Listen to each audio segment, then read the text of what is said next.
Supervise, sige ka pa trabaho diya, hindi mo tanaw nga tanong. Ayak, magod ko. Saan Di ba? Ginoo. Ginoo. Ginoo. Mo nang purman nga sige kung na madami sige karon diya lagi ah. Ano na ba mo? Sus kung wala ko gianhin natakluban tanan. Ginoo ko. Unsa din supervisor nga purman din sige lagi siya. Tanik tata, basang ugikan. Pagtrabaho mo din sulduhan mo tarong. Hi guys! So dito na kami mag-i-start magluto for today. This is going to be our first day na magluluto talaga dito officially because sementado ng aming paligid. O, diba? At nilipat na rin namin ang aming upuan. Si Jayford naglinis dito. Bukas ang umis guys kasi long hair siya tapos yung kanyang, tingnan mo yung ano niya. Tapos gagano na lang siya. O, diba? Ito, pwede rin sana sa mag-wish kaso pislat ng ilong. Nawala na ang upuan dito. So, dito na siya for the very nicer view. Oh, So while waiting for our cooking, pwede tayo mag-podcast dito. Dito kasi si Marimar lagi nagpa-podcast. Ayan, mas maganda na siya dito. With a touch of bamboo with lapinig. Tapos ito na yung mga kagat ng lapinig. Oh. Tapos tingnan nyo naman dito guys, very organized na kami dito sa ilalim.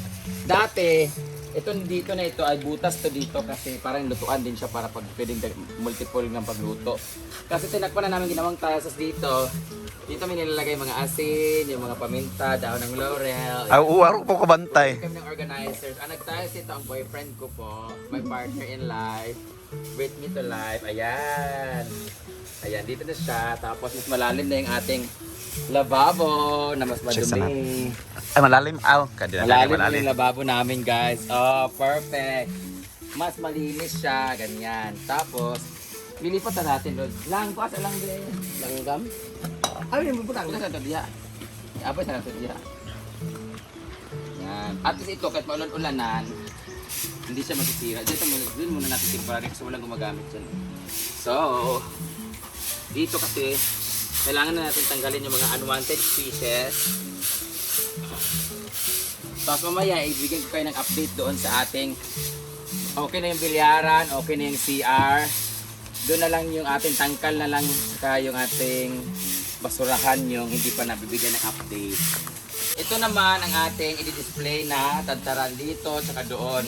Dalawa yung tadtaran natin na malalaki guys. Galing pa to sa Italy na kahoy na ito. Ang kahoy na to ay agar-agar wood, known as a perfume wood. Dito ginagawa yung perfume, dito kinukuha sa kanyang katas. But ito ginagawa lang namin tadtaran guys. So ilalagay namin to doon mamaya sa CR or sa lababo sa kabila para hindi talaga siya manakaw sa bigat nito. Saka mas maganda kasi siya, malaki yung surface niya. So if ever may magtatadtad doon ng mga karne or mga kung ano-ano mga karne na bibiyakin nila, hindi matatamaan directly sa tiles. So at least hindi yung tiles yung masisira kasi saka hindi na mabibit-bit to kasi sobrang laki nito, mahiya naman kayo. Kasi yung iba kasi ninanakaw, dinadala nila yung kutsilyo at saka ibang tadtaran namin. So ito ilalagay namin doon sa may lababo ng public para hindi nila mabit-bit.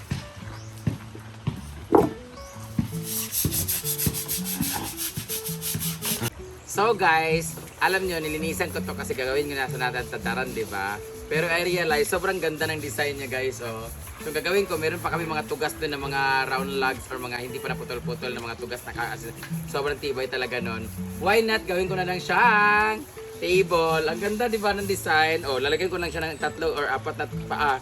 So pwede na siya, ito pakuan lang sa ilalim. Oh, di ba ang tibay na pwede doon sa ating wishing well or dito sa taas ng bahay or dito sa may, di ba? Ang ganda di ba?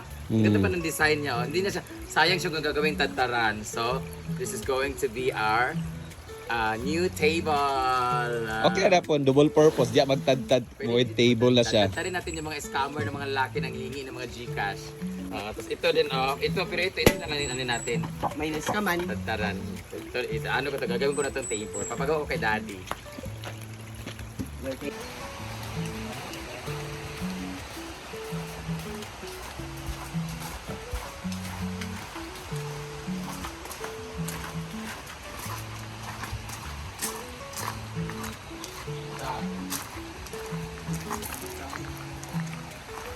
So, dito na natin siya ilalagay sa bigat ng ating tataran guys. Baka bumigay na itong ating ano.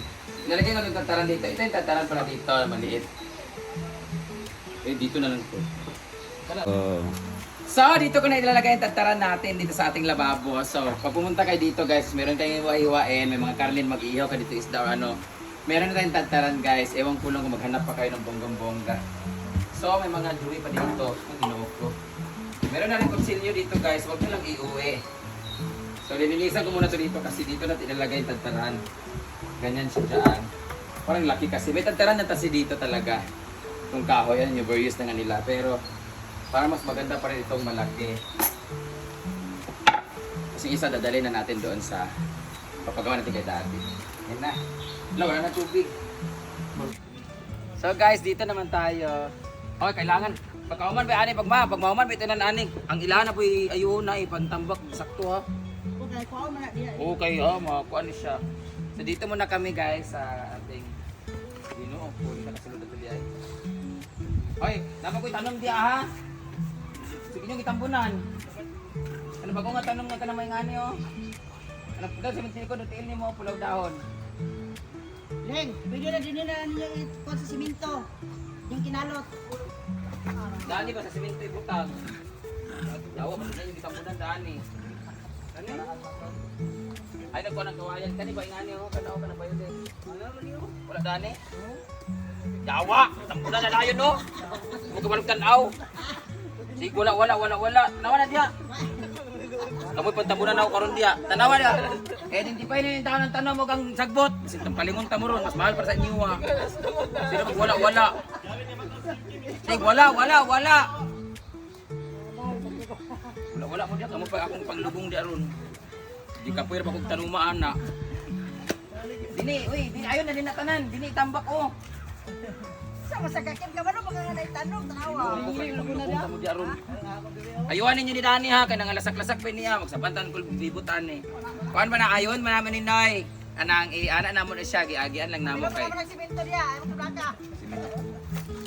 Yawa nga sige wala, mahala mo. Ayuson nato ni tanan mga ayon nato mga saglito. Mga host, alis na ni mga kupling-kupling oh. Okay na amot plastaran taran diya gawas. Ayusin namin lahat ng mga tubo dito guys, mga host kasi mga host natin ito yung mga supply ng mga tubig doon sa amin sa lugar. Kamu gaw ko taklo ba kani si lagi promotor lagi dire tanawa oh. Aywan na diya kay kog yung ilubong diya. Ayun naman di ay. Di ka kabalog supervise sige ka pa trabaho diya, di mo tanaw nga ni tanong. Ayak magud ko. Sa Di ba? Ginoo. Ginoo tijawet. Mo nang purman nga sige kung na madami sige karon diya lagi ah. Imo na ra bang ginamit sa akong pikas ha? Ano masara nyo diya dingding? Kamu pag-uban mo ng takim karon diya. Ginoo kung may mugit sila nga. Wala lagi. Ginoo nagkiurok kang isa ka kawan no. Mahal na ba kayo ng kawayan? Layo pa kayo ng palitan eh. Nag-iskaman na ba tayo ng kawayan? Mo ba ng Raynor ba giabot ng wala na na ba? Sus kung wala ko gianhin natakluban tanan. Ginoo ko. Kung sa supervisor nga foreman din sige lagi siya. Tanik tata basang ugikan. Pagtrabaho mo din sulduhan mo tarong. Pag yun ako mga tanom. Wala man siya sweldo. Wala man ni sweldo di ay. Sige gubaan na sa ninyo. Wala man ni sweldo. Kadugay mo sa Lolometa pag sweldo. Ulira. Ya guba nagtanom din guys. Galayo na ba ko palitan ana. So magtatanim na tayo doon sa ating Oy, balik kawayan, isara ka mo kitobo. sige yaw diya. Kita na basta. Ato ko asa tong buwan dire para porok. Dali. Kani kaya ako nagtamnan tigi semento na punya diani. Nagkinisingan na mo ni. Di paglukat. Ini sige na ni bagong to to. At ako ra ba ning gipakuan gahapon. Ano yan? Kailangan kasi natin tanggalin tong kasi lalagyan ko to ng ano dito. Maganda to dito kasi lagyan ng may ilalagay akong tatanim bulaklak dito pag nainitan siya ang ganda-ganda. Flowers. Yan, dito namin nilagay yung mga damo-damo. Wala pala tayong sombrero. Dito, lalagyan ko siya ng bulaklak dito na yung flower talaga niya isara. Yung namumulaklak talaga siya na iba-ibang color. Pero pag gabi walang bulaklak. Siya kakatulog siya.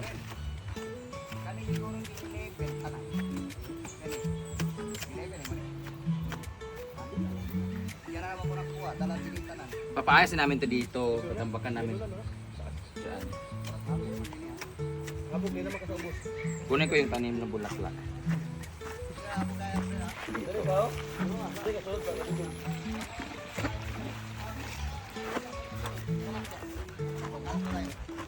Saigda, Paul. So ito na yung mga bulaklak na itatanim namin. Tingnan nyo, namumulaklak siya ng kulay pink, yellow, orange.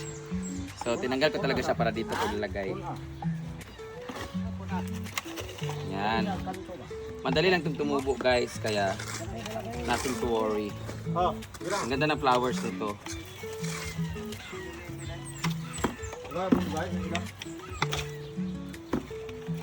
Ang ganda nito kasi hindi siya madaling ma-deads. Mas madali siyang ilipat. Tapos gagawin mo lang siya. Yung pagtanim nito, putulin mo lang siya. Muna burikat. Yeah, burikat. Gaganon mo lang siya dito, tapos didiligan mo lang siya ng maayos. Hindi siya takaw sa tubig.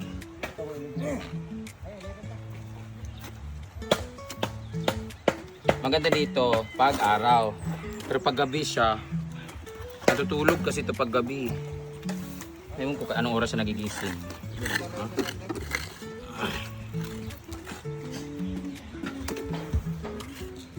Yan. Pag nainitan to guys, the more na nainitan siya, the more na gumaganda yung kanyang itsura.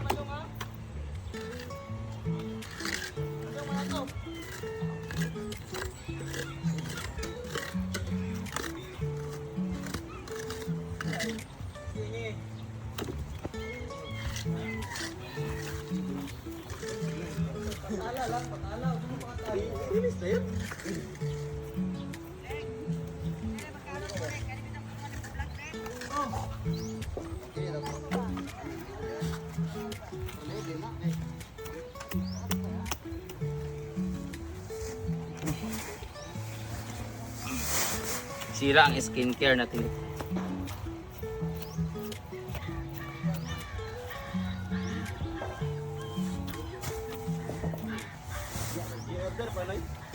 Ay, order ka.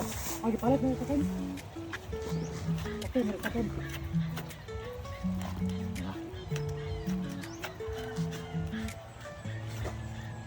Hindi na mahirapan magdilig dito kasi andyan na yung kanal sa gilid.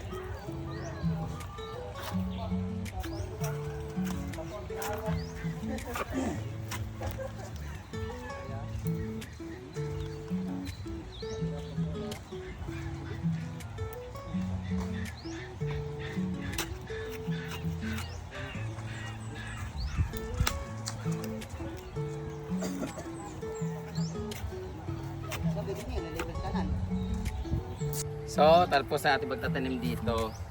Bibidiligan natin to tapos meron pa akong kukunin doon ng mga ididiretso doon. Dito na muna kasi wala natin pagtanim. Nasira na yung skincare ko. Hi guys! Ito na pala yung bago natin tataran kasi na kay Uncle Anding pala yung isa. Yung bilog na nilagay ko sa lababo, kay Uncle Anding pala yun. Si ito, sambag ne? Sampag sure ka. Ito ay ano guys, tamarin, sampalok siya guys. Ito yung partner noong gagawin na sana nating lamiseta. So ipapahiwa pa natin kasi sobrang bigat kasi nito eh. Gagawin natin naman mga matiil dito. Himo na ito lamiseta tulo ka po o tadtara na lang ng duwa. Ang ganda kasi gawing lamiseta nito guys. Tapos ipinturahan at barnisan lang siya. So ang bigat niya gawing ano. Yawa na iskaman ako, hindi pala sa kaya kulanding pala yun. Ibabalik na lang natin sa kanya. Ginoo ko. Kapuya bugata kaya sa brasan sa namo. Bye guys. Guys, hindi pala namin to. Hindi pala amin doon tataran na to kay Uncle Anding pala yan. Ginoo ko. Sa uli lang namin yung call. Ito na lang yung tataran ulit namin dito. Itong tataran na to kay Uncle Anding pala to. Iniram lang pala to. So it's a prank. Kailangan na natin isa sa uli siya. Ayaw pa kasi nila isa uli. Maraming ginamit na tapos na gamitin eh. So ito yung ulam namin ngayon. Mag-iihaw si Ford ng talong. Linisan na lang natin ito dito guys. Kaya scam pala. Hindi pala amin yun.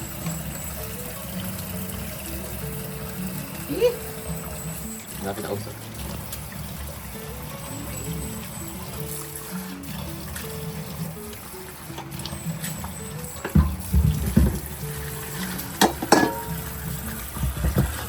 Yun yung mahirap dito kasi prone siya sa uling, alikabok. So kailangan linisin siya na. Linisin. Kaya maganda talaga na ganito yung tiles niya para kahit paano. Makita mo yung dumi at dadalhin ko na ito doon. Oh, dala ni Bipod kay. Ano? Ah. Ito sa bilyaran.